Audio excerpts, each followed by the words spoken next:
LB Nagar నుంచి ఖైరతాబాద్కు green channel ద్వారా metro రైల్లో గుండెను తరలించారు. కామినేని ఆసుపత్రిలో చికిత్స పొందుతున్న 34 ఏళ్ల వ్యక్తి బ్రెయిన్ డెడ్ అయినట్లు ఆసుపత్రి వైద్యులు నిర్ధారించారు.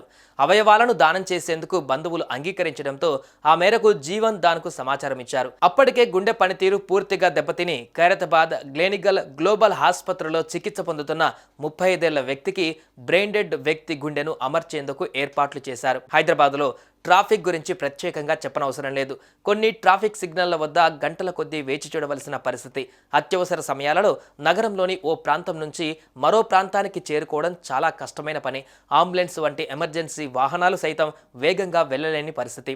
ఇటువంటి పరిస్థితుల్లో హైదరాబాద్ మెట్రో ఓ వ్యక్తికి ప్రాణం పోసింది. గ్రీన్ ఛానల్ ద్వారా మెట్రోలో గుండెను తరలించడంతో వ్యక్తి ప్రాణం నిలిచింది. ఎల్బీ నగర్ నుంచి లక్డీ కప్పుల వరకు గ్రీన్ ఛానల్ ఏర్పాటు చేసి సకాలంలో గుండె మార్పిడి చేయడంతో వ్యక్తికి పునర్జన్మను ప్రసాదించినట్లయింది. ఎల్బీ నగర్లోని కామినేని వైద్యశాల నుండి లక్డీ కప్పుల గ్లోబల్ వైద్యశాలకు మనిషి గుండెను అత్యవసరంగా తరలించవలసి ఉంది. గ్లోబల్ వైద్యశాలలో గల పేషెంట్కు గుండె మార్పిడి ఆపరేషన్ అత్యవసరమైంది. ఎల్బీ నగర్ నుండి లక్డీ కపుల్ వరకు గ్రీన్ ఛానల్ ద్వారా గుండెను తరలించేందుకు ట్రాఫిక్ సమస్య అడ్డుగా వచ్చింది.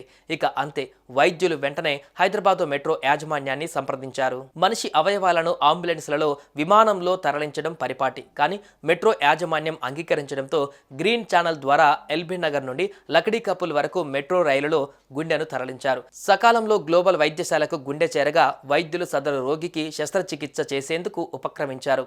ఇప్పటి వరకు హైదరాబాద్ రవాణా వ్యవస్థలో కీలక పాత్ర పోషిస్తున్న మెట్రో వ్యక్తి ప్రాణాలను కాపాడడంలో కూడా అంతే స్థాయిలో సహకరించడంతో నగరవాసులు హర్షం వ్యక్తం చేస్తున్నారు. మెట్రో అధికారులకు, సిబ్బందికి ప్రజలు కృతజ్ఞతలు తెలిపారు.